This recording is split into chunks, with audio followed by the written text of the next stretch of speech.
अस्सलाम वालेकुम। लेक्चर 30 कैफ 6 का स्टार्ट हो गया है।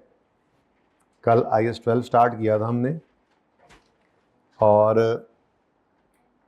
एंड पे जो कंक्लूजन निकला था वो ये था कि टैक्स एक्सपेंस दो चीज़ों से मिलकर बनता है, करंट टैक्स और डेफर्ड टैक्स।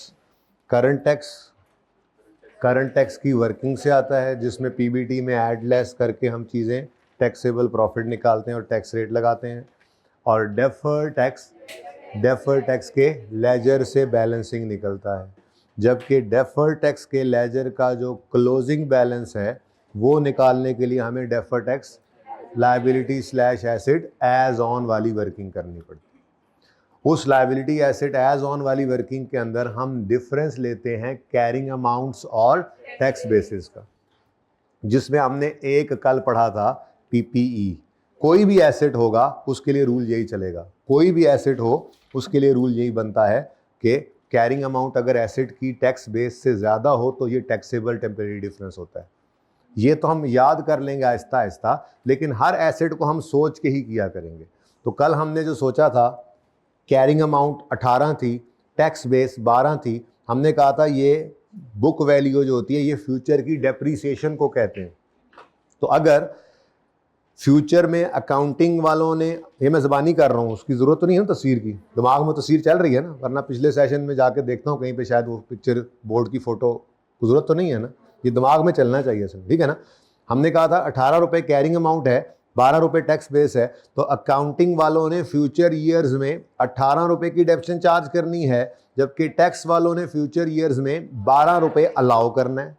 अब दोनों में डिफरेंस है, तो फ्यूचर ईयर्स में हमारे सवाल में हमने अगले साल ही पूरा कर दिया था। एक्चुअली ऐसा नहीं होता, तो 10, 12, 15 साल में कहीं जाके खत्म होगा या एक्चुअल डिस्पोजल पे ये फर्क, लेकिन समझाने के लिए सवाल इस तरह से बनाया गया था कि अगले साल खत्म भी हो रहा था। बहरहाल फ्यूचर ईयर्स में अकाउंटिंग वाली डेप्रीसिएशन डिस अलाउ होती है, टैक्स वाली अलाउ होती है, तो अकाउंटिंग वाली डेप्शन फ्यूचर ईयर्स में ऐड होगी, टैक्स वाली लेस। ऐड होने वाली फिगर 18, लेस होने वाली 12। तो ऐड होने वाली फिगर अगर ज्यादा है तो वो टैक्सेबल प्रॉफिट को बढ़ाएगी। तो ये ऐसा डिफरेंस है जो टैक्सेबल है, क्योंकि टैक्सेबल प्रॉफिट का बढ़ना मतलब टैक्स का बढ़ना। तो ऐसी फिगर जो फ्यूचर में टैक्स का बायस बनेगी, उस फिगर को, उस डिफरेंस को क्या कहते हैं हम, वो 6 रुपए का जो डिफरेंस है वो फ्यूचर में टैक्सेबल प्रॉफिट को 6 रुपए से बढ़ाएगा। अब दूसरा साल आपके सामने है, आपने कमाया था 100 लेकिन टैक्सेबल प्रॉफिट निकला था 106, यानी आपने टैक्स दिया था 106 पे। देख लें, सवाल देख लें, 2016 की बात करें तो 15 के एंड पे खड़े हैं ना, तो आगे को सोच रहे थे, तो 16 में जाके देख लें, आपने कमाया था 100 लेकिन टैक्सेबल प्रॉफिट बना था 106, यानी कमाया 100 था, टैक्स 106 पे दिया, तो ये 6 के डिफरेंस ने फ्यूचर के टैक्सेबल प्रॉफिट को बढ़ाया था। तो ये कौन सा डिफरेंस है, टैक्सेबल, लेकिन है टेम्परेरी, ठीक है ना, क्योंकि पहले साल में हमें एक्सपेंस ज्यादा उन्होंने अलाउ कर दिया, अगले में कम कर दिया। हमने पहले साल में कम रिकॉर्ड किया, अगले में ज्यादा कर लिया। तो ये टाइमिंग डिफरेंस होता है जो लाइफ के एंड पर, एसेट की लाइफ के एंड पर, ये एक्चुअल डिस्पोजल के दिन खत्म हो जाता है। अच्छा, एक्चुअल डिस्पोजल पे कैसे खत्म हो जाता है, गेन लॉस निकलकर फर्क निकल जाएगा, एक का गेन कम दूसरे का ज्यादा हो जाएगा, एक का लॉस कम दूसरे का ज्यादा हो जाएगा, अल्टीमेटली फर्क खत्म हो जाना है। ये टेम्परेरी डिफरेंस होता है, ये कुछ अरसे में, कुछ टाइमिंग का डिफरेंस है, इसने खत्म हो जाना होता है। जबकि एग्जेम्प्ट इनकम और पेनल्टी डिसअलाउड ये कभी भी खत्म नहीं होंगे डिफरेंस, क्योंकि टैक्स वालों ने इनको कभी भी टैक्सेबल नहीं करना एग्जेम्प्ट इनकम को। डिडक्शन जो डिसअलाउड है, पेनल्टी जैसे है, कभी भी उसको एज अ डिडक्शन अलाउ नहीं करना। खैर वो अब कल आएगा, परमानेंट डिफरेंस कल आएगा, कल मेन सवाल असल करेंगे, हफ्ते वाला दिन है, वैसे इत्तेफाक की बात है। आज हम दूसरे एंगल को सोचेंगे। तो बहरहाल फिलहाल कैरिंग अमाउंट टैक्स बेस वाली वर्किंग के अंदर, deferred tax liability asset as on वाली वर्किंग के अंदर कैरिंग अमाउंट एसेट की ज्यादा थी टैक्स बेस से, तो क्या निकला था, टैक्सेबल टेम्परेरी डिफरेंस। कैसे हमने ये लिखा था पूरा, एक फ्यूचर ईयर्स में, अब ये तो PPE है ना, ऐसे कोई भी एसेट और आएगा उसको ऐसे समझकर ही हम डिसाइड करेंगे कि टैक्सेबल है डिडक्टेबल है। लेकिन अल्टीमेटली डे एंड पे आपको ये चीज याद हो चुकी होगी हर सवाल में करते करते कि कैरिंग अमाउंट जब भी एसेट की ज्यादा होनी है टैक्स बेस से, तो हमेशा क्या आना है, टैक्सेबल टेम्परेरी डिफरेंस, ठीक है। तो खैर कल वाले लेक्चर में कोई मसला है तो बताएं। अच्छा, आज वाला लेक्चर शुरू करने से पहले जरा एक छोटी सी डिस्कशन कर लें।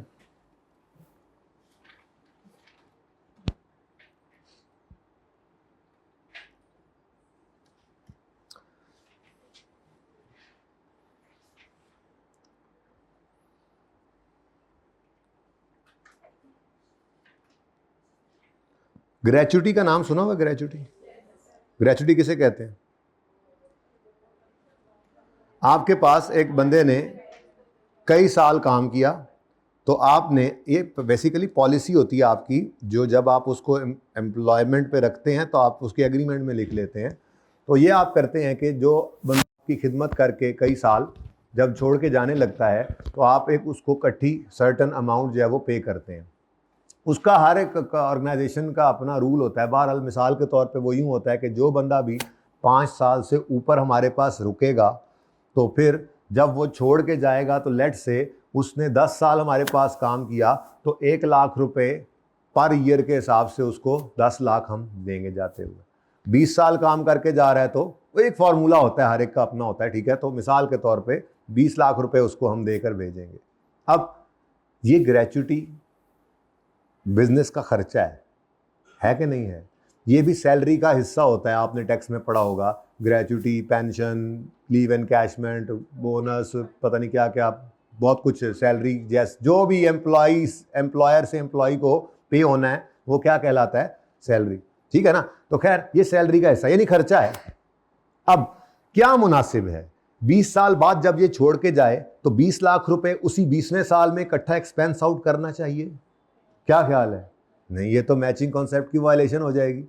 उसने 20 साल जो खिदमत की, आपने उसके एवज उसको 20 लाख देना है, तो फिर ये 20 लाख तो हर साल पे रिकॉर्ड होना चाहिए था।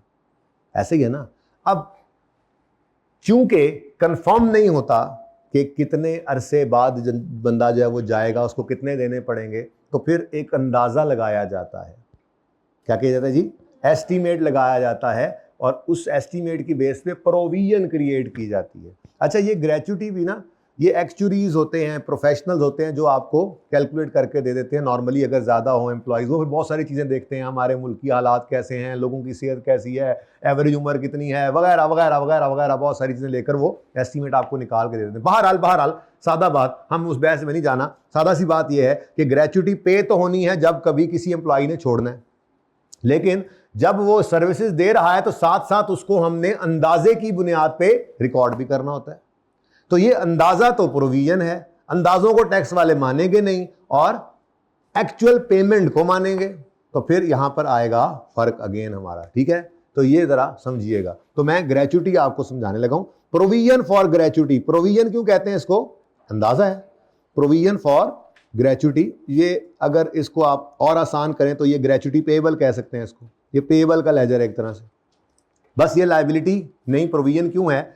टाइमिंग या अमाउंट अनसर्टन हो किसी ऑब्लिगेशन की तो वो प्रोविजन कहलाती है, ठीक है। अब मिसाल के तौर पे हमने 2020 के अंदर बिजनेस शुरू किया और 2020 के एंड पर हमने एक अंदाज़ा लगाया और उस अंदाजे की बुनियाद पे हमने 50 रुपए का ग्रेच्युटी एक्सपेंस बुक कर लिया। ये पीएनएल में चला गया। लेकिन एक्चुअल में जब कोई छोड़ के जाएगा तभी ये पेमेंट होनी है ना। तो लेट्स से पहले साल में कोई बंदा छोड़कर नहीं गया, तो 31 दिसंबर 2020 आ गया। कैरी डाउन क्या आ रहा है जी? 50, ठीक है। अच्छा, ये हमने अंदाज़ा लगाया था जी, अंदाजे की बुनियाद पे हमने एक खर्चा बुक कर लिया। बहुत सारे एम्प्लॉइज़ होते हैं तो सारों की एक इकट्ठी प्रोविजन हमने बुक कर ली, ठीक है जी। अच्छा, उसके बाद 2021 आया तो 1 जनवरी 21 पर हमारे पास प्रोविजन का ओपनिंग बैलेंस पड़ा है 50। हमने फिर इस साल अंदाज़ा लगवाया, कुछ एम्प्लॉइज़ बढ़ गए होंगे, कुछ इस तरह से मामला हो गया होगा, ठीक है। तो 31 दिसंबर 21 की प्रोविजन हमारी निकली 2021 की, लेट्स से 55 रुपये। तो एंट्री क्या पड़ी? एंट्री क्या हो रही है ज़रा बताएं? पीएनएल, हाँ, एक्सपेंस डेबिट पीएनएल में और प्रोविजन क्रेडिट। अच्छा, इस साल में भी कोई नहीं छोड़ के गया मसलन, क्योंकि अब आपका जो सवाल होना है उसके अंदर तो दोनों चीज़ें आ रही होनी है ना, इसलिए मैं ज़रा इस तरह से एग्जांपल बना रहा हूँ। इस साल भी कोई नहीं छोड़ के गया। हमारी पॉलिसी है जब कोई बंदा छोड़कर जाएगा तो जितने अरसा उसने काम किया उस हिसाब से हम जो है वो साल एक सर्टन अमाउंट उसके सर्विस ईयर्स के साथ मल्टीप्लाई करके जाते हुए उसको पे कर देंगे। कितना हो गया जी? 105। अब जी बेटा क्या हुआ? अच्छा, उसके बाद जनाब 2021 आ गया। अब 2021 के अंदर ना जी यकम जनवरी 22 आ गया और यकम जनवरी 22 पे हमारे पास ओपनिंग बैलेंस था प्रोविजन का 105। हमने इस साल अंदाज़ा लगाया और 58 रुपये की प्रोविजन बनती है, तो वो 2022 के अंदर हमने एंट्री पास की। Gratuity expense debit, gratuity payable भी बोल सकते हैं आप, बहरहाल असल लफ्ज़ तो क्या है, प्रोविजन फॉर ग्रेचुटी क्रेडिट, ये 58 आ गया। और इस साल मसलन कोई 2-3 लोग छोड़ गए जिनको जाने पर हमने 35 रुपये पे कर दिए। ये ना सही कराना, ठीक है ना जी? अच्छा, वो आया कोई नहीं ना बंदा चेक करने। अच्छा जी, फिर 31 दिसंबर 2022 पर हमने चेक किया पेमेंट हुई है, तो पेमेंट की एंट्री क्या होगी? Payable debit cash credit. अब यहाँ पे नाम प्रोविजन, तो प्रोविजन डेबिट, तो एक्चुअल प्रोविजन ग्रेचुटी एक्चुअली कितनी पे की हमने? 35। और फिर 31 दिसंबर 2022 पर क्लोजिंग बैलेंस प्रोविजन का हमारा कितना आ रहा है जी? 128। अब आपके जो सवालात होंगे उनमें नॉर्मली आप इस तरह के साल के अंदर मौजूद होंगे, 128। इस तरह के साल में आप मौजूद होंगे जिसमें ओपनिंग प्रोविजन भी होगी और provision expense for the year आप रिकॉर्ड कर रहे होंगे अंदाजे वाला, और कुछ लोग जो छोड़कर जा रहे होंगे उनको आप पे भी कर रहे होंगे। ठीक है जी, सही है। अच्छा, अब यहां से आगे कहानी शुरू करते हैं हमारे IAS 12 की। ये जो एक्सपेंस की फिगर आप रिकॉर्ड कर रहे हैं हर साल, ये एस्टिमेटेड फिगर है, एम आई राइट? ये अंदाज़ा है और आपको तो पता है टैक्स वाले अंदाज़ों को नहीं मानते, ठीक है? अब ये एस्टिमेटेड फिगर है,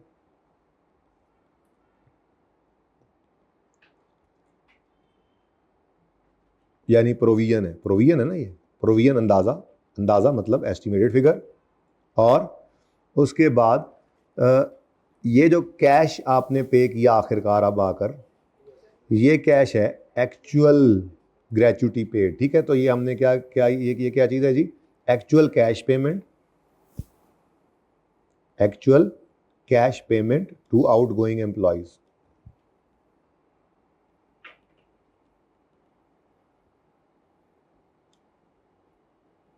ठीक है? अब टैक्स वाले पता है क्या कहेंगे? वैसे क्या कहेंगे टैक्स वाले आपके ख्याल में? हम मिसाल के तौर पे हम 2022 के साल में खड़े हैं, करंट टैक्स की वर्किंग हो रही है, करंट टैक्स एक्सपेंस हमने निकालना है। तो करंट टैक्स कहाँ से निकालते हैं जी? हम करंट टैक्स की वर्किंग से। करंट टैक्स की वर्किंग स्टार्ट होती है पीबीटी से, कुछ चीज़ें ऐड कुछ चीज़ें लेस करते हैं। अब टैक्स वाले क्या कहेंगे? हम प्रोविजंस को नहीं मानते, तुमने जो एक्चुअल पेमेंट की है ना अपने आउटगोइंग एम्प्लॉयज को, हम तुम्हें वो अलाउ करेंगे। अब फर्क आ गया, तो फर्क आएगा तो क्या करेंगे? Reverse accounting, reverse IFRS, reverse PNL, एक ही बात है ना, एंड रिकॉर्ड कैश। टैक्स वाले कहते हैं कैश पेमेंट को अलाउ करेंगे, ग्रेचुटी एक्सपेंस को अलाउ नहीं करेंगे। अब आपके सवाल के अंदर कोई ऐसी सिचुएशन तो नहीं है आपके सामने अब ये बात है कि एक्सपेंस और पेड की फिगर सेम नहीं हुआ करती? हाँ, हो भी सकती है, अगर होती तो फिर तो मसला ही कोई नहीं था ना, जो एक्सपेंस रिकॉर्ड किया वही पे कर दिया, फिर तो टेंशन ही कोई नहीं। यहां पे तो फर्क आ गया ना। तो प्रोविजन फॉर ग्रेचुटी, जो अंदाजा लगा के हमने PNL में एक्सपेंस बुक किया प्रूडेंस कॉन्सेप्ट को सामने रखते हुए, PNL में हमारा वो एक्सपेंस रिकॉर्डेड है, पीबीटी से ऊपर तक वही कहानी है, उसको नहीं बदलेंगे। करंट टैक्स की वर्किंग में टैक्स निकालते हुए, टैक्स एक्सपेंस निकालते हुए, करंट टैक्स एक्सपेंस निकालते हुए हम अपनी अकाउंटिंग को उल्टा देंगे, टैक्स को रिकॉर्ड करेंगे। तो करंट टैक्स की वर्किंग के अंदर क्या चेंज आएगी? फिर आप कहोगे जी ऐड, वो टैक्स वाले कह रहे हैं हम नहीं मानते इसको, ये प्रोविजन को। तो फिर हमने कहा अच्छा यार, ग्रेचुटी एक्सपेंस तो हमने PNL के अंदर अंदाजे की बुनियाद पर रिकॉर्ड किया हुआ था, तो उसको हम क्या कर दें? ऐड बैक कर दें। और टैक्स वाले क्या अलाउ कर रहे हैं हमें? Actual gratuity paid. तो ग्रेचुटी पेड की फिगर जो है वो आपको अलाउ होगी एज बिल्कुल वैसे ही जैसे प्रोविजन फॉर डाउटफुल डेट कल परसों किया था, कल किया था काले। प्रोविजन फॉर डाउटफुल डेट यानी बैड डेट एक्सपेंस जो पीएनएल में जाता है, अंदाजे वाला भी एक्चुअल भी इकट्ठा होता है, अंदाजे वाली फिगर को टैक्स वाले नहीं मानते, ऐड बैक कर देते हैं हम, और एक्चुअल बैड रिटर्न ऑफ को वो कहते हैं अलाउ करेंगे तो वो ले लेते हैं। चलो वहां पे तो कैश पेड नहीं था, एक्चुअल रिटर्न ऑफ था, यहाँ पे तो कैश पेड नजर आ रहा है, ठीक है, फर्क ये है बस। तो माइनस क्या करेंगे 35। अब इसके बाद और भी चीजें ऐसे ही आकर के प्लस माइनस करके आप कहाँ पहुंच जाएंगे, टैक्सेबल प्रॉफिट पे, और टैक्सेबल प्रॉफिट पे टैक्स रेट लगाएंगे और आपके पास आ जाएगा टैक्स एक्सपेंस। ठीक है जी, okay done. Tax at the rate of लटरम पटरम 30% जो भी है, ठीक है। दूसरा मसला, अब देखो हमने हर सवाल में यही काम करना है। मैंने कहा था टैक्स एक्सपेंस दो चीजों का मजमुआ है, करंट टैक्स और डेफर्ड टैक्स। करंट टैक्स निकलेगा करंट टैक्स की वर्किंग से, डेफर्ड टैक्स निकलेगा डेफर्ड टैक्स के लेजर से, और डेफर्ड टैक्स के लेजर का क्लोजिंग मिलेगा डेफर्ड टैक्स एज ऑन वाली वर्किंग से। तो एज ऑन वाली वर्किंग के अंदर बैलेंस शीट आइटम, ये इसको बैलेंस शीट अप्रोच कहते हैं, डेफर्ड टैक्स निकालने की बैलेंस शीट अप्रोच। एक इनकम स्टेटमेंट अप्रोच भी है, चलो देखेंगे किसी वक्त। बैलेंस शीट अप्रोच नंबर इसी के, यही स्टैंडर्ड ने बोली हुई है, ठीक है ना। तो वो निकालने के लिए अब आपको अगला काम क्या करना पड़ेगा, deferred tax liability slash asset as on. तो वो एज ऑन 31 दिसंबर, ये 2022 के लिए मैं ये वर्किंग कर रहा हूँ, ऐसे ही है, ऐसे ही लेट्स से 31 दिसंबर 2022 मेरा ईयर एंड था, तो ये वर्किंग होगी। इस वर्किंग के अंदर क्या आया करता है जी, carrying amount, tax base, difference और टैक्स रेट लगाकर टैक्स, ठीक है जी। अच्छा, अब यहां पे क्या होगा, हम लेंगे जी प्रोविजन, क्या करेंगे जी, प्रोविजन लेंगे। प्रोविजन मेरी कितनी आ रही होगी जी 128, प्रोविजन की कैरिंग अमाउंट क्या है 128, जो हमें बैलेंस शीट में शो की होगी, नॉन करंट लायबिलिटीज में शो कर देते हैं नॉर्मली इसको, ठीक है। तो प्रोविजन फॉर ग्रेच्युटी हमारी बैलेंस शीट में नजर आ रही होगी, तो ये क्या है, प्रोविजन फॉर ग्रेच्युटी की कैरिंग अमाउंट। टैक्स बेस क्या होगी, क्या 0, आर यू श्योर, बिल्कुल बिल्कुल सही कह रहे हैं। क्या मतलब, वो प्रोविजन को मानते ही नहीं, वो प्रोविजंस को मानते ही नहीं, उनकी दुनिया में प्रोविजन नाम की चीज एग्जिस्ट ही नहीं करती। तो फिर टैक्स बेस क्या आएगी 0, टैक्स बेस क्या आएगी 0। अब असल में ना समझिएगा, वैसे ऐसा होता नहीं है जो मैं अब करने लगा हूं ना जो अब मैं करने लगा हूं ये होता नहीं है इस तरह से, लेकिन मैं फिर भी कर रहा हूं। यानी IFRS में तो आप जनरल एंट्रीज करते हैं, टैक्स में कौन सी जनरल एंट्रीज होती है, पर मैं वैसे ही करके दिखा रहा हूं, अगर होती तो कैसे होती, ठीक है। तो हमने क्या किया जी 2021 में हमने कहा जी एक्सपेंस डेबिट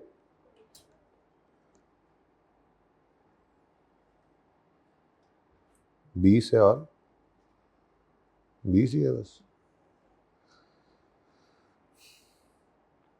हमारे सवाल के अंदर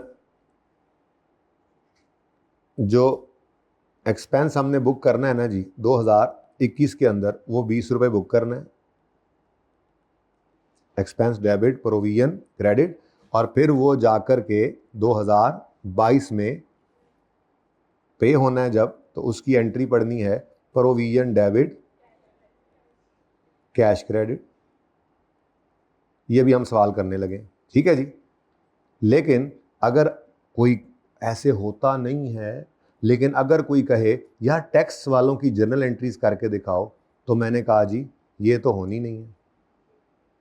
तो वो क्या करेंगे, वो 2022 के अंदर ही एक्सपेंस डेबिट, इस दिन कह रहे हैं एक्सपेंस को, एक्सपेंस डेबिट और कैश क्रेडिट कितने से 20।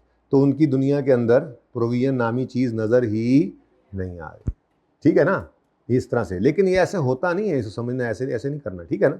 बहरहाल ये थोड़ी सी डिस्कशन थी, जरा इसको मैं मिटा रहा हूँ नीचे वाले को, चलो मिटा नहीं रहा फिलहाल, इसकी पिक्चर लो जरा, ये फिर जरूरत पड़ेगी तो दोबारा ओपन कर लेंगे, सिर्फ इसकी पिक्चर लो। ये हमने जरा प्रोविजन की ट्रीटमेंट सीख ली, अब डिफरेंस का क्या नाम रखना है वो अभी बाद में करते हैं, ठीक है, सही है। आधे घंटे का सवाल है, इससे ऊपर जाना नहीं है, एक दिन का एक कॉन्सेप्ट हो गया ना, फिर वापस चलेंगे उधर बची कुछ चीजों पे। तो कल जरा ज्यादा टाइम लगना था, पहला दिन था, आज तो बस रुख पलटना है, कल एसेट था आज लाइबिलिटी है, बस इतना सा फर्क है। छोटा सा सवाल है, क्वेश्चन नंबर 4। इन 2021, पिक्चर तो नहीं लेनी अभी किसी ने, नोट तो नहीं कर रहा था, चला जाऊं आगे। इन 2021 a company started its business. At the end of 21, company estimated that 20,000 will be paid to outgoing employees. Will be paid मतलब तो अंदाजा है, provision. In 20,000 was actually paid to out. अब ऐसे थोड़ा ही होता है, तो रनिंग बिजनेस होता है, तो इसीलिए आपको वो एग्जांपल से समझाया। पर इस सवाल के अंदर जानबूझ के कल की तरह से ऐसा किया गया है कि ये दूसरे साल में सब कुछ एक ही ट्रांजैक्शन हो, बिल्कुल एंड हो जाए, ताकि प्रूव हो जाए वो रूल जो आपने अब एक बार बना लिया है। अब आगे जिंदगी में ऐसा सवाल नहीं आना कल की तरह से कि पीपी होगा और 2 साल में कहानी खत्म। लेकिन अब आपको ये पता है कैरिंग अमाउंट टैक्स बेस से ज्यादा है तो ये टैक्सेबल टेम्परेरी डिफरेंस होता है। इसके अगला साल नजर आ रहा था ना कल, तो अगले कई साल तक कहानी चलती है, ठीक है ना। तो वो प्रैक्टिकली फिर नजर नहीं आता, प्रॉफिट सेम नहीं होते, प्रॉफिट डिफरेंट होते हैं। तो कल वाले सवाल जैसा ही ये सवाल है, ताकि लायबिलिटी साइड भी समझा दी जाए। उसके बाद फिर कल से हम इंशाल्लाह सवालों को शुरू कर देंगे रूटीन में। वैसे दिल किया तो आज भी कर सकते हैं, लेकिन फिलहाल तो जरा दिल यही है कि ये सवाल करके फिर देखते हैं, ठीक है। Under tax laws gratuity expense is allowed as deduction on payment basis. मतलब जब, इसको कैश बेसिस भी कहते हैं, जब पे करोगे कैश उस वक्त अलाउ होगा। ये जो मैंने अभी आपको एंट्री करके बताई। तो 21 में टैक्स वाले कोई नहीं अलाउ करेंगे और 22 में कर देंगे। हमने 21 में रिकॉर्ड करना है, 22 में नहीं करना। 22 में सिर्फ पेमेंट होती है, सही है। अब ये वाली लाइन उसको लिख कर देने की जरूरत नहीं हुआ करेगी, ये पक्का पक्का रूल है, ठीक है ना। बहरहाल लिखा हुआ मिल गया आपको, अच्छी बात है। आगे कहता है assume profit for both years is 1 lakh each and tax rate is 40%। Prepare करो comprehensive income statement of comprehensive income के extracts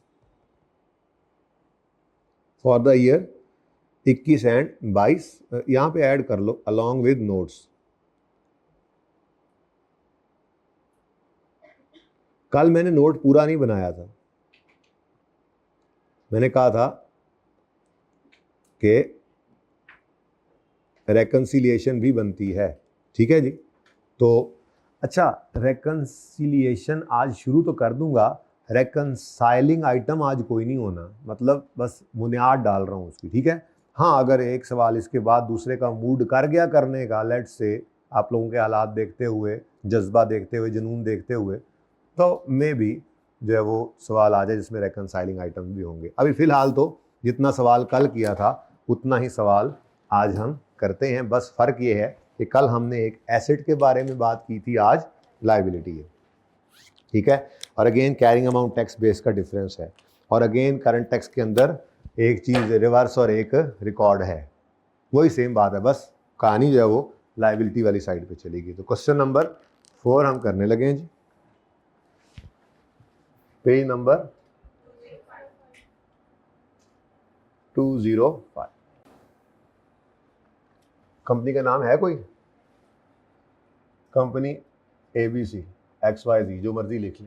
statement of comprehensive income के एक्सट्रैक्ट्स बनाएंगे हम for the year ended 31 December 2022, और इसमें एक्सट्रैक्ट्स हैं वो सेल से कहानी शुरू होकर पीबीटी तक आ चुकी होती है ना। तो ये प्रॉफिट बिफोर टैक्स, जिसको अकाउंटिंग प्रॉफिट भी कहते हैं, ये हमारे पास गिवन है सवाल में। लेस करेंगे इसमें से टैक्स एक्सपेंस और हम पहुंच जाएंगे प्रॉफिट आफ्टर टैक्स पे। इंशाल्लाह हम रिवैल्यूएशन भी रिवाइज करेंगे इस टॉपिक में। अब वाइस 38 में थोड़ा अगर तंग हो भी रहे थे तो IAS 16 वाली रिवैल्यूएशन यहाँ पे अच्छे से रिवाइज हो जाएगी। अच्छा जी, अब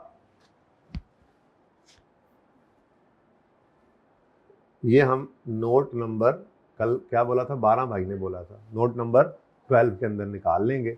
अब 2022 के लिए भी ये काम करना है और 2021 के लिए भी।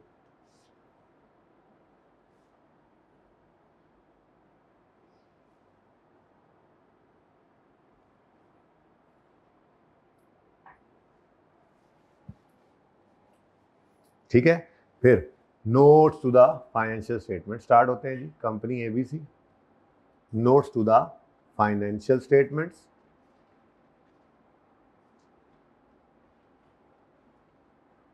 For the year ended 31 December 2022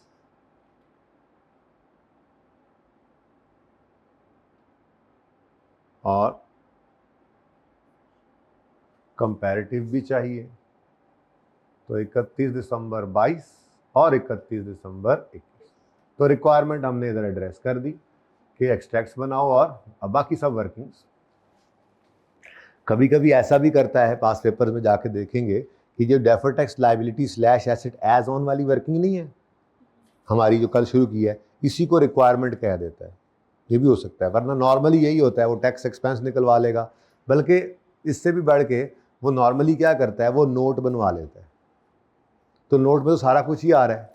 क्या ख्याल है, नोट नंबर 8 टैक्सेशन का नोट ये मांग लेता है। अब आपको पता है इस नोट के अंदर 8.1 में क्या आया था कल, टैक्स एक्सपेंस। क्या आया था जी, और टैक्स एक्सपेंस में दो चीजें होती हैं, करंट टैक्स और, तो करंट टैक्स भी आ गया, डेफर्ड टैक्स। तो उसने सिर्फ नोट मांगना है, तो सारा IAS 12 उसी के अंदर ही कवर हो गया, सिर्फ नोट मांग ले। ये तो एक स्टेप आगे हम एक्सट्रैक्ट्स भी बना रहे हैं ताकि समझ आए इस फिगर में निकल के जाना कहाँ होता है।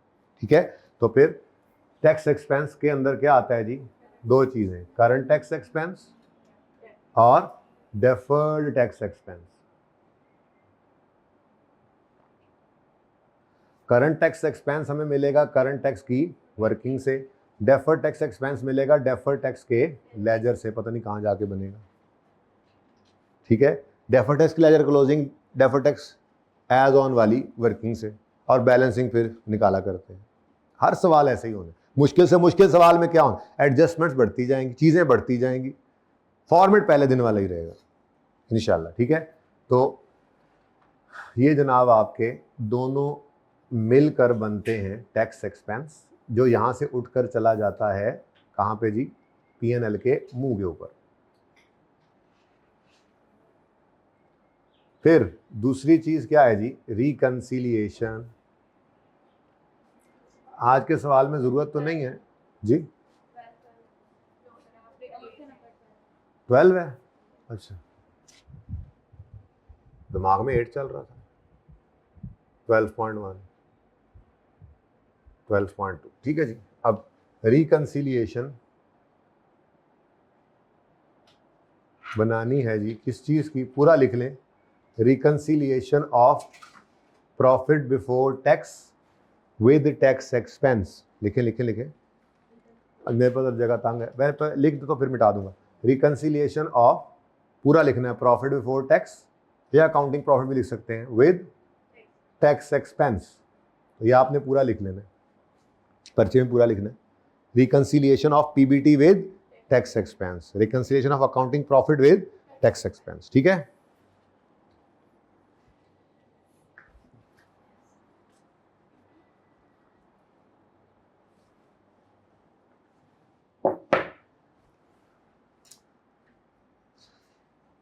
अच्छा चलिए, वैसे आज ज़रूरत तो कोई नहीं है, लेकिन फिर भी मेरा दिल है नोट, चूँकि रेकन्सिलिएशन ओपन कर दिया तो मैं लिख देता हूँ। क्या इसमें सबसे पहली चीज़ आया करेगी, प्रॉफिट बिफोर टैक्स,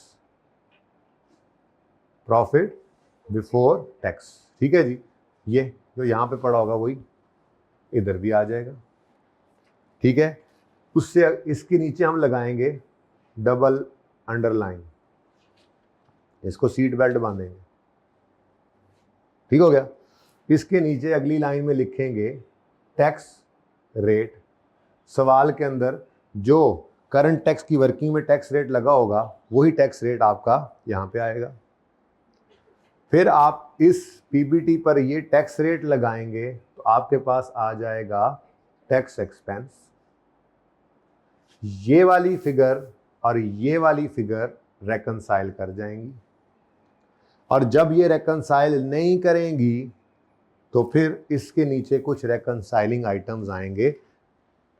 कोई मिलाकर आपके 7-8 पॉइंट्स हैं, टोटल 7-8 रेकंसाइलिंग आइटम्स हैं जो 1 बाय 1 करके हम पढ़ेंगे। जैसे एग्जैम्प्ट इनकम कल बताया था, दूसरा डिडक्शन नॉट अलाउड, तीसरा होगा सेपरेट रेट इनकम, चौथा होगा प्रायर ईयर का जो अंडर ओवर प्रोविजन, पांचवा होगा डेफर टैक्स के रेट का चेंज, एंड सो ऑन। 3-4 और भी हैं, ये वक्त के साथ साथ हम एक एक करके पढ़ते जाएंगे, और जब ये टॉपिक एंड करेंगे तो ये रेकन्सिलिएशन में वो सारी चीज़ें आपके सामने लिख दूंगा कि ये टोटल रेकन्साइलिंग आइटम्स है, ठीक है। लेकिन फिलहाल तो आपका सवाल आज यहाँ पे मैच हो जाएगा, क्योंकि इस सवाल के अंदर कोई रेकन्साइलिंग आइटम है ही नहीं, ठीक है जी। चल लें जी, नोट तैयार है, गर्मा गर्म नोट तैयार। रिक्वायरमेंट हो गई। अब बात तो वहीं पे ही है, पीबीटी सवाल में उसने बताया कितना है प्रॉफिट बिफोर टैक्स दोनों साल्स का, 1000 में चलना है, ओके, रुपीज इन थाउजेंड्स।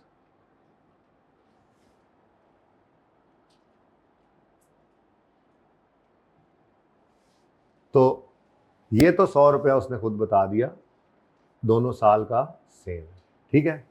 अब हमें अगली चीज क्या चाहिए एक्सट्रैक्ट्स बनाने के लिए, टैक्स एक्सपेंस, और टैक्स एक्सपेंस है दो चीज़ों का मजमुआ, करंट टैक्स और डेफर्ड टैक्स। करंट टैक्स मिलेगा, बार बार बोलने वाली बात है, करंट टैक्स मिलेगा करंट टैक्स की वर्किंग से, डेफर्ड टैक्स मिलेगा डेफर्ड टैक्स के लेजर से, जिसका closing deferred tax as on वाली वर्किंग से हम निकालते हैं। इसका मतलब वर्किंग 1 आ जाएगी हमारी आज, करंट टैक्स जिसका स्टार्टिंग पॉइंट अकाउंटिंग प्रॉफिट, जिसको आप प्रॉफिट बिफोर टैक्स भी कह सकते हैं। कुछ चीज़ें इसमें ऐड हो जाएंगी, कुछ लेस हो जाएंगी, टैक्सेबल प्रॉफिट आएगा और टैक्स आ जाएगा, ठीक है। 2 साल के लिए ये काम भी करना है हमने, 31 दिसंबर 2022 और फिर 31 दिसंबर 2021 के लिए भी। तो प्रॉफिट बिफोर टैक्स सवाल के अंदर हमें गिवन है। वर्किंग में मैंने ऊपर रुपीज इन 100, रुपीज इन 1000 नहीं लिखा, ठीक है जी। अच्छा, अब ये करने के बाद, एक मिनट, ये करने के बाद वर्किंग 1 ओपन करने के बाद हम लोगों ने सवाल की एडजस्टमेंट्स को पढ़ते जाया करना है, और सवाल की एडजस्टमेंट्स वाली वर्किंग ओपन करते जाया करना है। जैसे कल पीपीई आ गया था, पीपीई के लेजर ओपन कर लिए, आज ग्रेचुटी आ रहा है, ग्रेचुटी का लेजर ओपन कर लेंगे, कल को प्रोविजन फॉर डाउटफुल डेट आ जाएगा, प्रोविजन फॉर डाउटफुल डेट का लेजर ओपन कर लेंगे, फिर आगे वो वर्किंग कर लेंगे, तो उसके बाद फिर जरूरत पड़ेगी defer tax liability asset as on वाली वर्किंग की, तो फिर वो ओपन कर लेंगे, कैरिंग अमाउंट टैक्स बेस, फिर वो लिखने लग जाएंगे, फिर सब कुछ हो जाएगा, कैरिंग अमाउंट टैक्स बेस वाली वर्किंग से क्लोजिंग डीटीएल या डीटीए निकल आएगा, तो फिर उसको कहाँ रखना होता है, डीटीएल के लेजर का क्लोजिंग बनाना होता है, तो फिर डीटीएल का लेजर ओपन कर लेंगे, जरूरत पड़ने पर ये ओपन करते जाएंगे। सबसे पहली वर्किंग बहरहाल ओपन हो जाया करेगी, वर्किंग 1 करंट टैक्स की, ठीक है। अब सवाल में कहता है 2021 में कंपनी ने अपना बिजनेस स्टार्ट किया और एंड पर 21 के उन्होंने 20,000 की प्रोविजन बनाई है, और 21 में ये पे नहीं हुई, 22 में जाके फिर पे होगी, तो ये क्या है, ग्रेचुटी। तो हमने वर्किंग नंबर 2 ओपन की, provision for gratuity.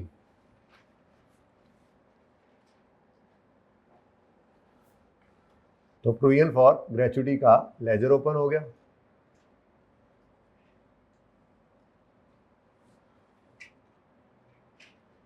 Provision for gratuity, gratuity payable भी आप लिख सकते हैं अपने समझने के लिए, ये पेएबल है, लायबिलिटी है,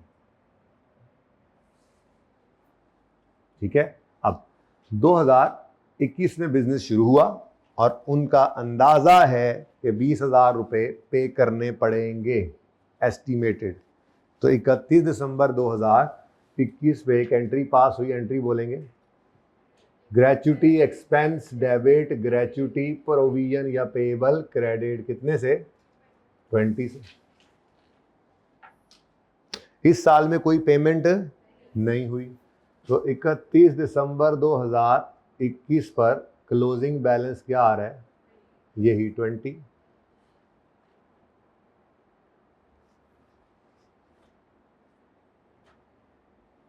ठीक है जी। उसके बाद 2022 आया, तो क्लोजिंग बैलेंस आपने बना लिया ओपनिंग, और फिर 2022 के अंदर एक्चुअल में पेमेंट हो गई, ठीक है जी। तो पेमेंट की एंट्री बोलो, प्रोविजन डेबिट कैश क्रेडिट। तो मैं इधर लिख देता हूँ डेट, वैसे ज़रूरत तो कोई नहीं है, इसके साथ डेट चलो लिख दो। कैश कितना जी 20, तो 31 दिसंबर 2022 पे अब क्लोजिंग बैलेंस क्या आ गया, बस कहानी खत्म। ये दूसरे साल में एंड कराया ना इसको, ताकि कल की तरह से बात समझ आ जाए अच्छे से, ठीक है जी। अब ये ग्रेच्युटी है जिसके बारे में असूल क्या बताया जा चुका, टैक्स वाले ग्रेच्युटी के अंदाजे को नहीं मानते, एक्चुअल ग्रेच्युटी पेड को मानते हैं। जब एक्चुअल पे करो तब वो अलाउ करेंगे एज आ डिडक्शन, ठीक है, सही है। अब प्रॉफिट की फिगर तक आते आते 2021 के अंदर हमने क्या किया है, एक एक्सपेंस रिकॉर्ड किया है। टैक्स वाले कह रहे हैं नहीं, हम इसको नहीं मानते, तो एक्सपेंस रिकॉर्ड हुआ है प्रॉफिट तक आते आते, तो मतलब एक फिगर क्या हुई है माइनस, तो इसको रिवर्स करने के लिए क्या कर देंगे, ऐड है। तो ऐड किया करेंगे हम, हमेशा ये ऐसे ही होगा, ग्रेच्युटी एक्सपेंस कितना जी 20, ठीक है।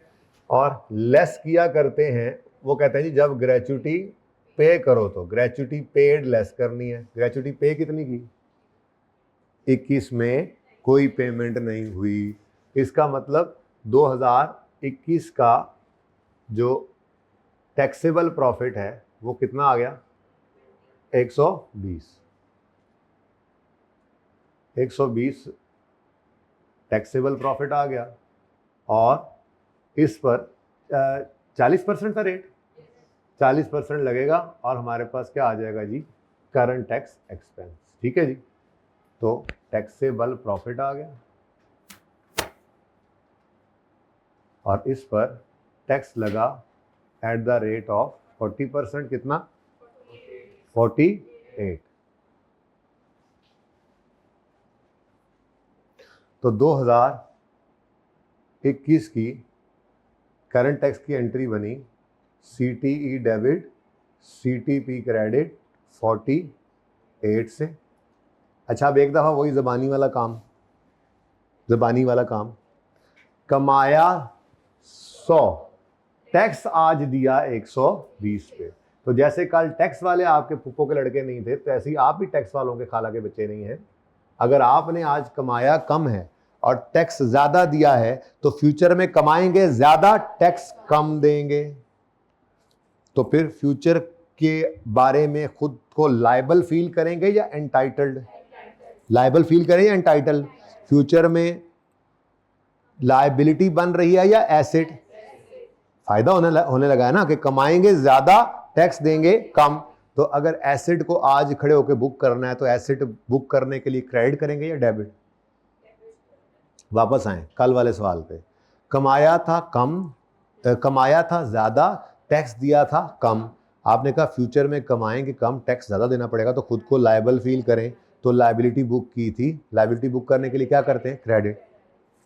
तो दूसरा एक्सपेंस को इंपैक्ट दे दिया था, एक्सपेंस डेबिट। ऐसे ही है, आज उलट होगी बात। आज क्या कह रहा हूं मैं, आज हमने कमाया है कम, टैक्स दे दिया है ज्यादा, तो फ्यूचर में कमाएंगे ज्यादा, टैक्स देंगे कम। तो खुद को फ्यूचर के बारे में क्या फील करें हम, एंटाइटल्ड। तो एंटाइटल्ड फील करें तो क्या बुक कर लें आज, एक एसेट। एसेट बुक करना है तो एसेट डेबिट, ठीक है। उस एसेट का नाम क्या है, deferred tax asset debit, deferred tax expense. दूसरा इंपैक्ट बैलेंसिंग फिगर, एक्सपेंस को डाल दिया करो। कल डेबिट साइड पे पड़ा था, आज क्रेडिट पे पड़ गया, ठीक है। कितना जी डिफरेंस है 20 का, 20 इंटू 40% कितना बनता है जी, 8 ले जी 8। लेकिन आपको पता है हमने ऐसे नहीं करना, पता है ना, ये भी मैं मिटा दूंगा, ठीक है।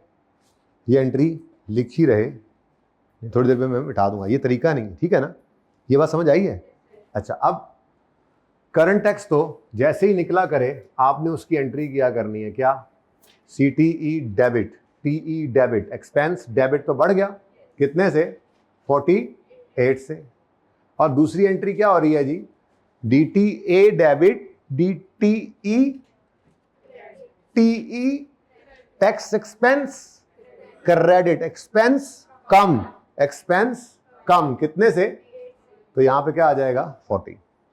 तो ये तो का देसी जुगाड़, लेकिन ऐसे ही नहीं करना, डेफर टैक्स के नंबर नहीं मिलेंगे।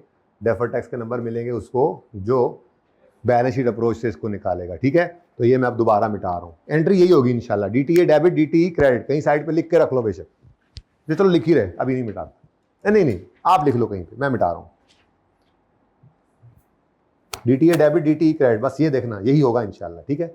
हम अपनी तरतीब पे चलते हैं। करंट टैक्स निकल आया, डेफर टैक्स निकलेगा डेफर टैक्स के लेजर से। मैंने कहा जी वर्किंग नंबर 3 हमारी बनेगी DTL का लेजर या DTA का लेजर आज, तो इसीलिए मैंने कहा, कल ही कहा था जान छुड़ा लेना, DTL/A लिख लिया करो। बेशक नीचे लायबिलिटी आए, एसेट आए, कभी ऐसा होगा साल के शुरू में लायबिलिटी एंड पे एसेट, कभी साल के शुरू में एसेट एंड पे लायबिलिटी, कभी साल के शुरू में लायबिलिटी एंड पे लायबिलिटी, कभी साल के शुरू में, ये डिफरेंट सिचुएशंस हो सकती हैं। तो इसलिए हमने जान छुड़ा लेनी है क्या, DTL/A। वर्किंग एज ऑन वाली में DTL/A, कि उसमें एसेट्स भी आएंगे लायबिलिटीज भी आएंगी। आज तो कल और आज तो एक एक आइटम था ना, सवाल शुरू किया है, आगे तो मल्टीपल आइटम्स आएंगे, ठीक है, सही है। तो DTL डेफर टैक्स लायबिलिटी भी हो सकती है, एसेट भी हो सकता है, इसका लेजर DTL/A का लेजर। लेकिन इस लेजर का हमें क्या चाहिए, क्लोजिंग, जो हमें कहां से मिलेगा, DTL/A की वर्किंग एज ऑन से। तो वर्किंग नंबर 4 में हमने लिखा जी defer tax liability / asset as on 31 December 2021 /A, ठीक है। अब इसमें क्या क्या आया करता था जी, carrying amount, tax base, difference, tax rate और टैक्स, चलो आज भी डायरेक्ट ही लिख दो, और tax at the rate of 40%। कल से इंशाल्लाह, ये अगला सवाल किया ना अगर, तो उससे फिर इंशाल्लाह क्या कर लेंगे हम, रेट का कॉलम भी डालना शुरू कर देंगे, क्योंकि कभी कभी ऐसा होता है रेट्स भी डिफरेंट आ रहे होते हैं डिफरेंट इनकम्स पे ना, ठीक है। बहरहाल फिलहाल तो एक ही है, कोई मसला। अब एक ही आइटम है हमारे सवाल में, और उसका नाम क्या है, प्रोविजन फॉर ग्रेचुटी। तो प्रोविजन फॉर ग्रेचुटी को रेफर किया मैंने वर्किंग नंबर 2 से, तो कैरिंग अमाउंट मुझे नजर आ रही है 20, ठीक है जी। कैरिंग अमाउंट कितनी जी, 20, और टैक्स बेस कितनी, क्यों 0 जी, टैक्स वाले तो प्रोविजंस को मानते ही नहीं, ठीक है। अब 20 रुपए का क्या आ गया, difference. Now this difference is taxable और डिडक्टेबल, ये नवा लफ्ज बोल दिया मैंने। देखो ना, कल क्या सूरत हाल थी, यही थी, कैरिंग अमाउंट ज्यादा थी टैक्स बेस से, तो क्या आया था, टैक्सेबल टेम्परेरी डिफरेंस। लेकिन मसला क्या है, कल एसेट था, आज लायबिलिटी है। कल एसेट था, नहीं, यहां पर जिसका डिफरेंस था, जिसकी कैरिंग अमाउंट टैक्स बेस देख रहे उसकी बात कर रहा हूं, ठीक है। फिर दोबारा सुने, कल भी ऐसा ही था, कैरिंग, वो तो यहां पे निकलनी, वो तो भी निकले ही नहीं, उसकी तो बात ही नहीं हो रही, ठीक है। मैं क्या कह रहा हूं, कल भी ऐसा ही था, वो जो आइटम था उसकी कैरिंग अमाउंट ज्यादा थी टैक्स बेस से, आज भी ऐसा ही है, कैरिंग अमाउंट ज्यादा है टैक्स बेस से, ऐसा ही है ना, कैरिंग अमाउंट ज्यादा है, टैक्स बेस ज्यादा है। कल कैरिंग अमाउंट ज्यादा थी, टैक्स बेस ज्यादा थी, तो कैरिंग अमाउंट कल भी ज्यादा थी टैक्स बेस से, आज भी ज्यादा है। लेकिन एक मेन फर्क क्या है, कल यहां पे वो आइटम प्रॉपर्टी प्लांट इक्विपमेंट यानी एसेट था, आज ये लायबिलिटी है। तो सेम तो नहीं हो सकता, सेम तो नहीं हो सकता, एसेट के तो बिल्कुल ऑपोजिट है लायबिलिटी, ठीक है। अब इसको समझिएगा, मैं आपको समझाने की कोशिश करता हूं, अल्लाह करेगा समझ आ जाएगी। देखें जी,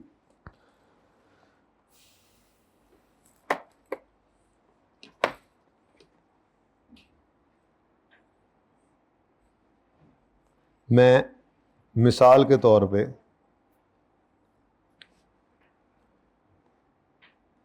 एक मिसाल मैंने बनाई जी, कि मसलन हमारे पास प्रोविजन फॉर ग्रेचुटी आ रही है, यानी ग्रेचुटी पेएबल कह लें, ठीक है।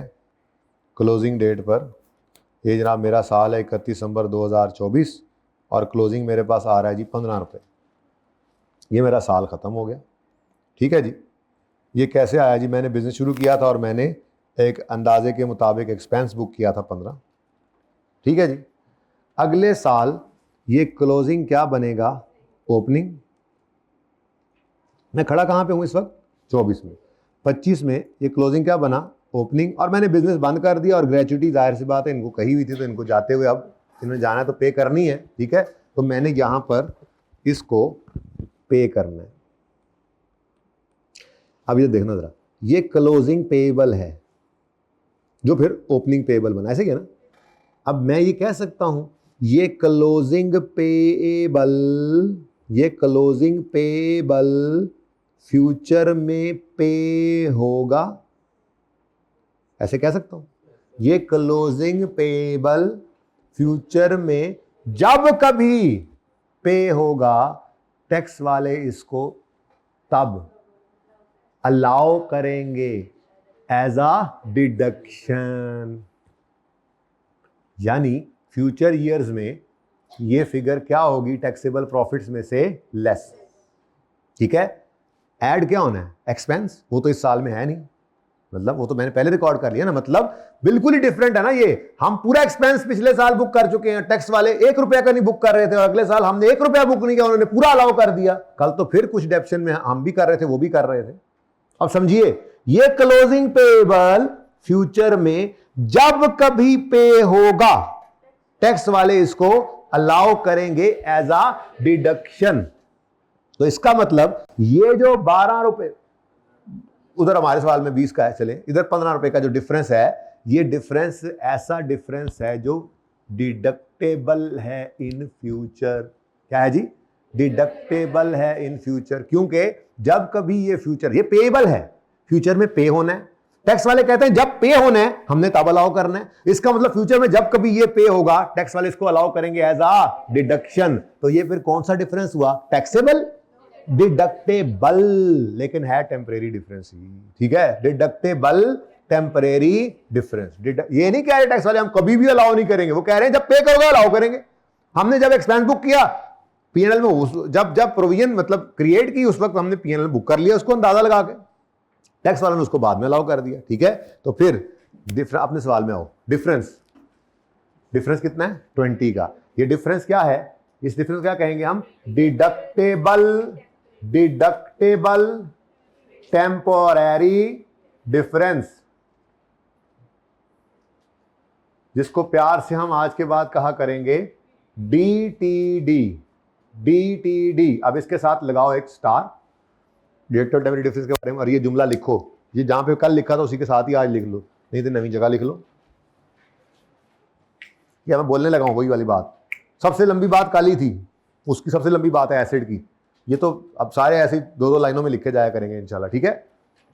सही मजा आएगा जब एक्रूवल शुरू करेंगे। एक्रूवल, ओए टैक्स वाले कैश बेस पे, हम एक्रूवल पे, तो carrying amount tax base different, assets भी होगा, प्रीपेमेंट भी होगी, पेबल भी होगा, दूसरे इनकम की तरफ जाएंगे, रिसीवेबल भी होगा, अनअर्न्ड भी होगा, चस आ जाएगी। लेकिन बहुत आसान है, बहुत आसान है, ठीक है। लिखें, ये पेबल फ्यूचर में जब कभी पे होगा, ठीक है, वो अगले साल ही पे हो जाना है, लेकिन अभी तो मैं यूं खड़ा हूं ना, ये मुझे नहीं पता आगे क्या होना है, पता नहीं कब जाके पे होना है। तो इस सवाल में ऐसा बनाया गया कि अगले साल ही पे हो रहा है, ठीक है। तो हम क्या लिखेंगे? ये पेबल फ्यूचर में जब कभी पे होगा, टैक्स वाले इसको एज अ डिडक्शन अलाउ करेंगे।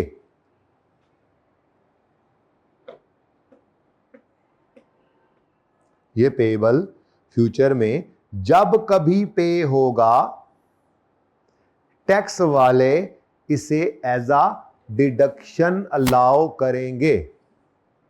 फ्यूचर में, आज नहीं ना, फ्यूचर में अलाउ करेंगे, ठीक है ना। तो इसलिए आज डिडक्ट नहीं हुआ, लेकिन फ्यूचर में डिडक्ट होगा, डिडक्टेबल, ठीक है ना। तो ये पेबल फ्यूचर में जब कभी पे होगा, टैक्स वाले इसको एज अ डिडक्शन अलाउ करेंगे, इसलिए ये एक डिडक्टेबल टेम्परेरी डिफरेंस है।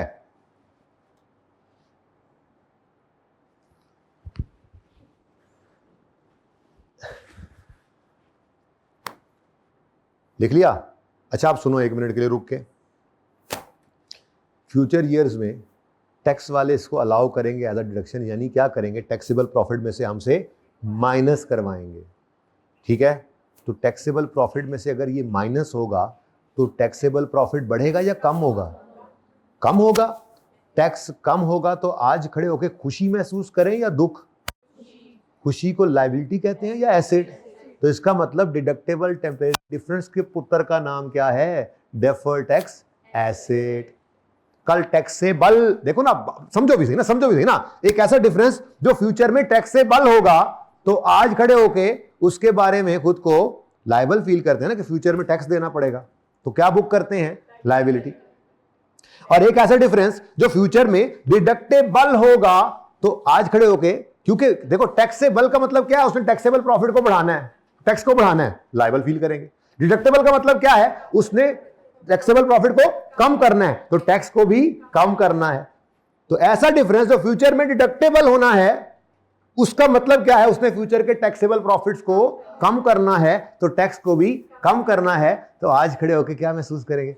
खुशी, एंटाइटल्ड फील करेंगे, खुशी महसूस करेंगे। तो खुशी को लायबिलिटी कहते हैं या एसेट? तो इसका मतलब डिडक्टेबल टेम्परेरी डिफरेंस पर टैक्स रेट लगाओगे तो क्या आएगा? डेफर्ड टैक्स लायबिलिटी या एसेट?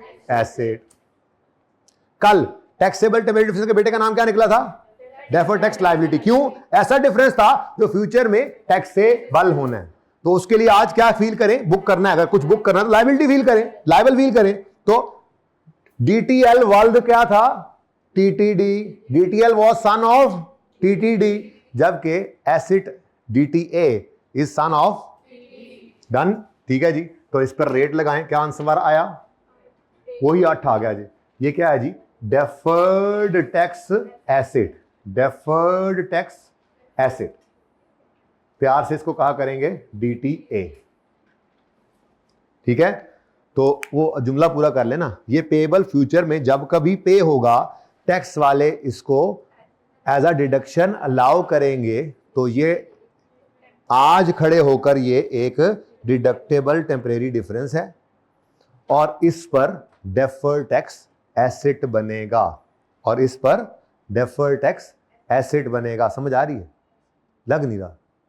पक्का? बिल्कुल शीशा? पक्का? नहीं, थोड़ा थोड़ा। क्या क्या क्या नहीं समझ आ रहा? क्या नहीं समझ आ रहा? अच्छा, भाग गया है ना? फिर शुरू कर देना है। अच्छा जी, चलें अब क्लोजिंग में क्या है जी? डेफर्ड टैक्स एसेट है। एसेट है, देखो ना, मैंने कल ही कहा था क्लोजिंग्स का डिफरेंस है, इस पे रेट लग के जो फिगर आई है उसको भी कहीं पर क्लोजिंग ही बना सकते हैं ना। फिर मैंने रेफर किया था आपके साथ इंट्रो वाला प्रोविजन फॉर डाउटफुल डेट, वहां पे भी डेटर क्लोजिंग पे रेट लगाते थे, तो जो बैलेंस आता था उसको प्रोविजन के लेजर का क्लोजिंग बनाते थे।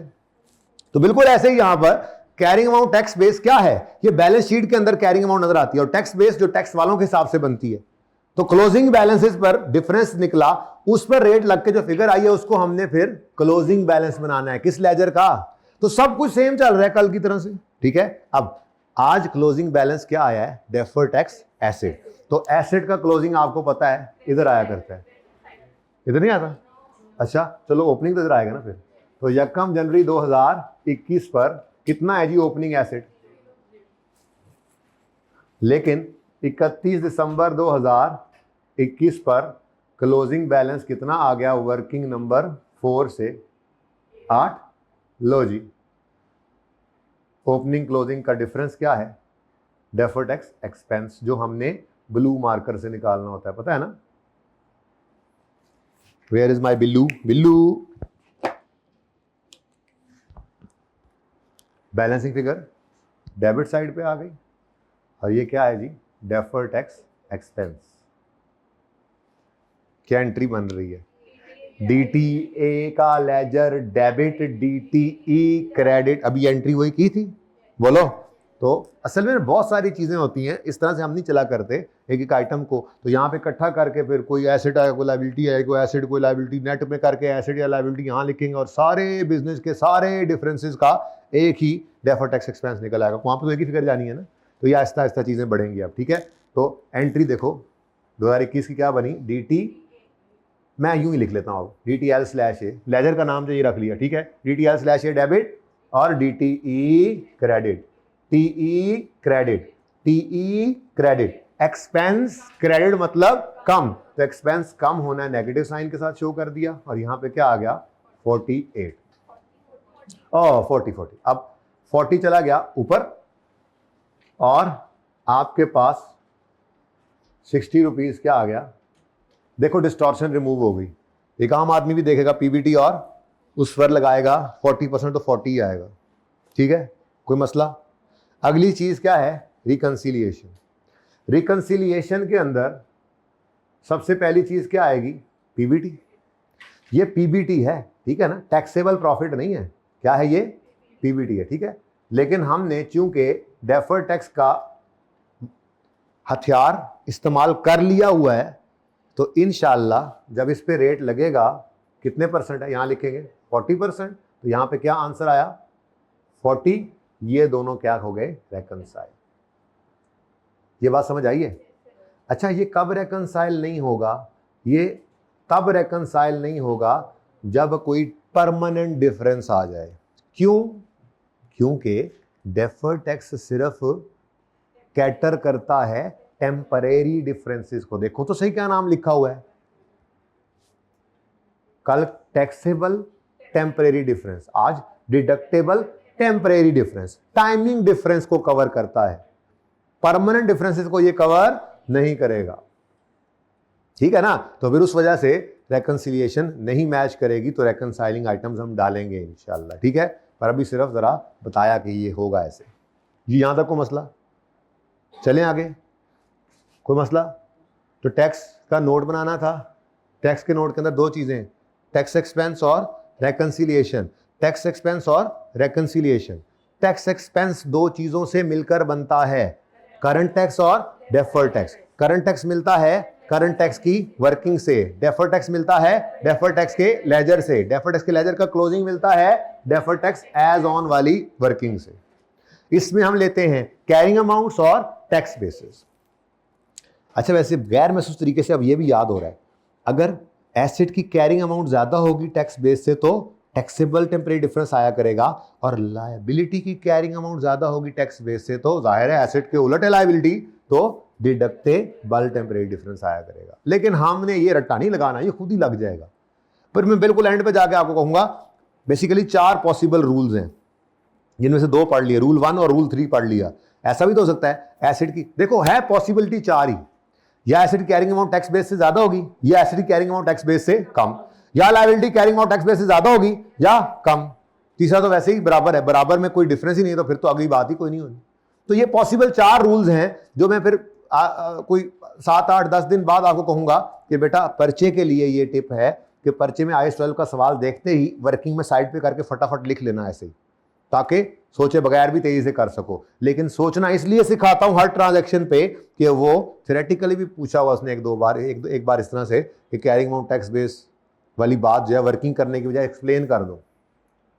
तो टैक्सेबल या डिडक्टेबल कैसे बता सकोगे अगर रट्टा लगाया हुआ होगा, रट्टा खुद ही लग जाएगा। पर्चे के लिए वो आसानी ले लेंगे, पर फिलहाल नहीं। फिलहाल एक भी चीज यहां पे हमने लिखनी है ना, आने वाले दिनों में जब तक पूरा हम खत्म नहीं कर लेते, हम हमेशा ये रूल ऐसे ही पूरा समझ कर बोला करेंगे और लिखा करेंगे कि टैक्सेबल है या डिडक्टेबल है, टैक्सेबल है डिडक्टेबल है, ये हम सोचा करेंगे ऐसे ही। अच्छा, अगली बात क्या है, बुक कर रहे हैं डेफर्ड टैक्स आज, इसने यूज होना है आगे जाकर ना, फ्यूचर में। तो फ्यूचर के बारे में फिर यूं सोचते हैं कि ये फ्यूचर में ऐसा होगा, तो फिर आज खड़े होके हम टैक्सेबल डिफरेंस रखें इसको या डिडक्टेबल। टैक्सेबल है तो लायबिलिटी बुक करें, डिडक्टेबल है तो एसेट बुक करें, ठीक है ना। तो ये सारी बातें इसी तरह से चलेंगी। यहां तक को मसला है तो बताओ। अगला साल आया, अब अगले साल में क्या चाहिए हमें, टैक्स एक्सपेंस। टैक्स एक्सपेंस के लिए पहली चीज करंट टैक्स। करंट टैक्स के लिए करंट टैक्स की वर्किंग में आए, वर्किंग ने बताया एक्सपेंस है और पेड है। एक्सपेंस इस साल कोई नहीं है, पेड इस साल आ गया, कितना, ठीक है। अब क्या आ गया 80। आप देख लो, कमाया हमने ज्यादा है, टैक्स हम कम दे रहे हैं। यही तो मैंने आपको 15 तो कल था, 21 के एंड पे खड़े हो गए, कल था ना 15-16, हाँ तो 21-22, तो यही मैंने आपको 21 के एंड पे खड़े होकर बताया था अभी कि फ्यूचर में कमाएंगे कम, कमाएंगे ज्यादा, टैक्स देंगे कम पे। तो इसीलिए तो आज खड़े होकर एंटाइटल्ड फील करते, खुशी महसूस करते, एसेट बुक किया, ठीक है। और ये ऐसा डिफरेंस साबित हुआ जो फ्यूचर में डिडक्टेबल है, डिडक्ट होकर टैक्सेबल प्रॉफिट को कम करेगा। तो ये प्रैक्टिकली ऐसा नजर नहीं आया करेगा ना सवालों में, वो तो रनिंग बिजनेस होगा, ओपनिंग कुछ, क्लोजिंग कुछ, एक्सपेंस कुछ, कैश कुछ, एक साल में कुछ, दूसरे में कुछ, तीसरे में कुछ। तो फिर इसलिए ये सवाल पहले करवाएगा ताकि ये रूल अप्लाई हो सके और पक्का समझ में आ जाए, ठीक है जी। अब 80 पर लगाओ रेट, 32 की एंट्री क्या है, ये एंट्रियां भी नहीं करनी जब तक कह ना दे, बस आज आखिरी दिन एंट्री कर रहा हूं, ठीक है जी। बोलो CTE डेबिट, CTP, सीटियां बजाओ। नहीं ये वाली नहीं, बदतमीज आदमी, मेरी क्लास में सीटियां बजाते हो, मुझे सीटियां बजाते हो तुम जी। CTE debit, CTP credit, CTE debit, TE debit, expense debit, expense बढ़ा, एक्सपेंस बढ़ा कितने से, ठीक है। दूसरी चीज क्या है टैक्स एक्सपेंस के अंदर, डेफर टैक्स। डेफर टैक्स मिलेगा हमें डेफर टैक्स के लेजर से।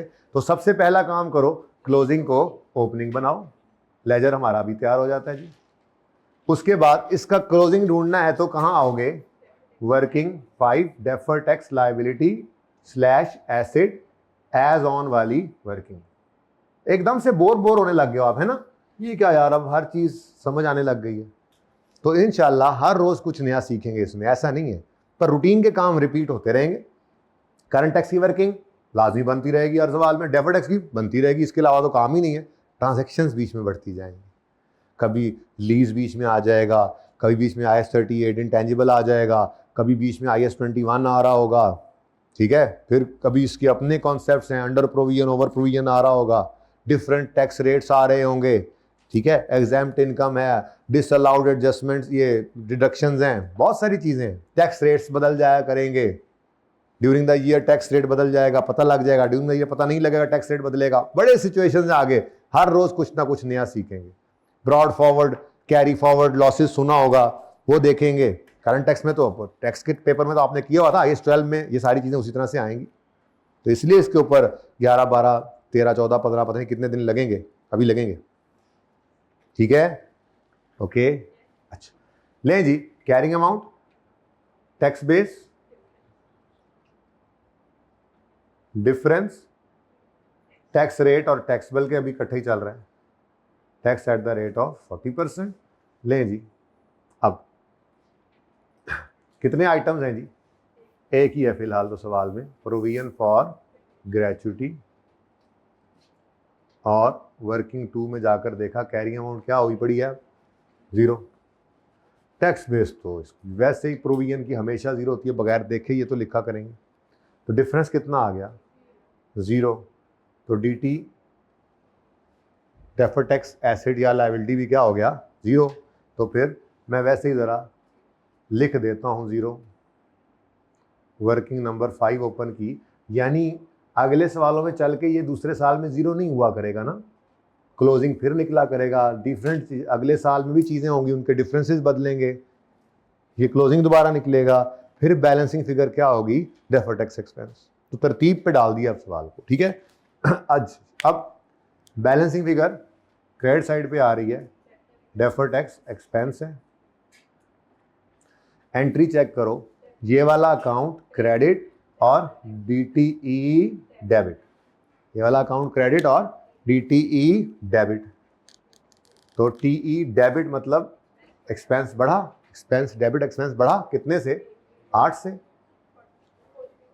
और अच्छा ये करंट टैक्स पेबल जो है ये करंट लायबिलिटीज में नजर आता है, और डेफर टैक्स लायबिलिटी होगी तो नॉन करंट लायबिलिटी में शो कर देना, एसेट होगा तो, बस ये स्टैंडर्ड ने बोल दिया, शुक्र करो बोल दिया, वरना तो यही देखते रहे हम कि कितना इसमें से करंट है, कितना नॉन करंट, कितना अगले एक साल में एडजस्ट हो जाना, कितना नहीं होना। उसने कहा टेंशन ही मुकाओ, डेफर टैक्स है तो नॉन करंट है, एसेट है तो नॉन करंट एसेट्स में शो करो, लायबिलिटी है तो नॉन करंट लायबिलिटी में, ठीक है।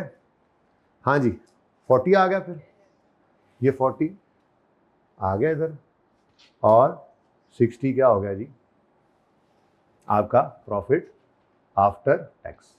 अच्छा, रेकन्सिलिएशन में आओगे तो रेकन्सिलिएशन में पीबीटी से स्टार्ट करोगे। रेकन्सिलिएशन में जो रेट लिखना है, याद रखना हमेशा कौन सा लिखना है, रेकन्सिलिएशन में रेट कौन सा आएगा, जो हमारी करंट टैक्स की वर्किंग में यूज हुआ। डिफरेंट ईयर्स का डिफरेंट रेट होगा तो वहां पे भी डिफरेंट रेट आ जाएगा। ओके, ठीक है। और यहाँ पे 40% लिखेंगे।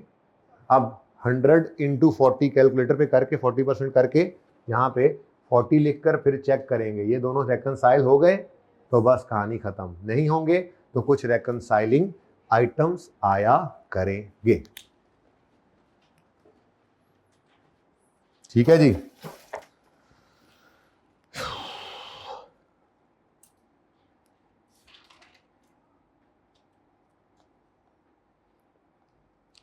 हाँ जी, समझ आया। यहाँ पे पार्ट 1 क्लोज कर दें भाई।